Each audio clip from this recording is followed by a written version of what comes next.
the pool in El Salvador and we're gonna practice learning how to duck dive. And we got a bunch of different amigas here riding different sizes of surfboards. So we're gonna experiment with what's the biggest surfboard that you can actually duck dive, and also working on technique, how to do it. Boom.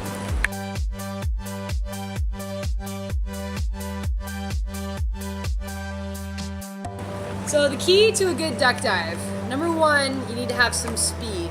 That's gonna make it easier. Number two, it's a timing thing, where you do it on the wave. And then it's also the physical aspect, where you put your foot on the back of the board. And that's, all those things are gonna change a little bit based on the size of your surfboard. I have this little tiny, really cute 5'4", and it duck dives really, really easily. So you wanna get up some speed. You want to have your hands just kind of like right at your shoulder. The first step is to push down. And I like to keep my knee on the board to kind of hold the board, like help it push down. Like you push down with your hands and then you're keeping it underneath you with your knee. And then once you get down to the depth, then you push through with whatever reaches. Like I use these little tiny boards, so a lot of time I'm pushing with my shin right here. And then if I want to go really deep, then I'll put my foot on there. But a lot of times if I'm being lazy and it's not really that big a wave, I just push with my shin. But if I had a longer board and my foot reached the edge of the board, then I would always push with my foot. And then another thing that we've seen girls do that doesn't really work that well is they think they got to get the foot all up. So they go for their duck dive and they like spread the leg out, and then the board goes all like that. So to those girls, I tell them to keep your knees in the middle of the board and then get your foot on from there. So now that you got your body right, let's talk about timing. What you want to do is get some speed up and start your duck dive soon enough that you can get underwater before the wave hits you. You want to get underneath the whitewash so that it can go over you and you come up on the other side.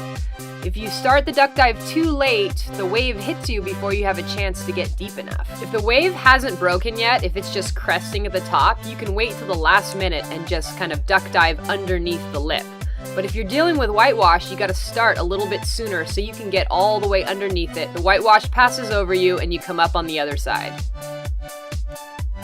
Here are a few examples of some amigas giving it a try, and we can talk about what's going wrong. Here's an amiga that's pushing down nicely with her hands, but she's not following through with her leg. So the board doesn't scoop through the wave very nicely. If you have a really good push down, but there's no follow through, then the board just goes out that way.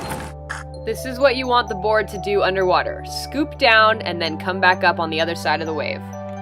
This amiga is pushing down really nicely. She's scooping through with her leg, but her upper body's not getting down to the depth where the board is. So even though the board is deep, her body's not getting underneath the whitewash. Another thing that will help your duck dive be more awesome is keeping your eyes open. Probably not recommended if the water's super gross or if it's a little tiny whitewash on the inside with tons of sand.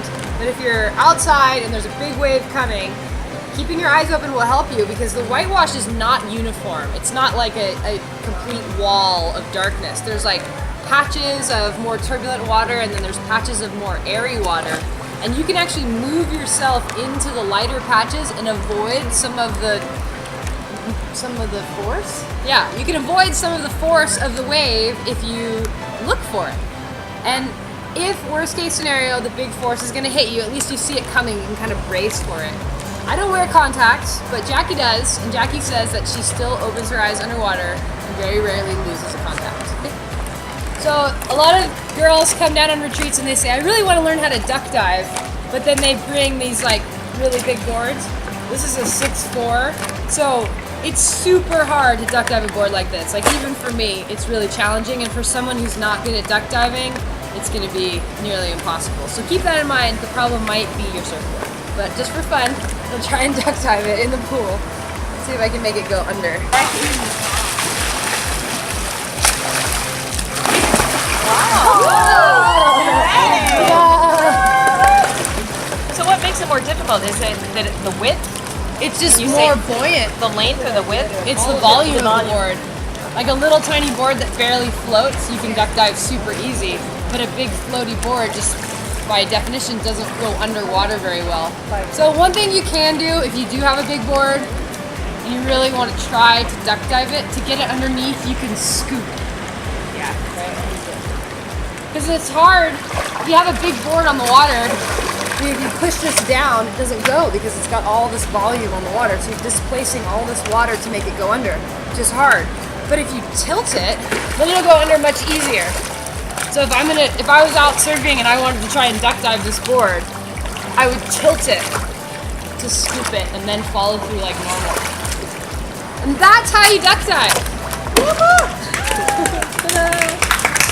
Thank you. Yeah. Now we're gonna need some longboards because Jackie's gonna do a how to turtle roll. How to turtle roll. Yay. Jackie's roll.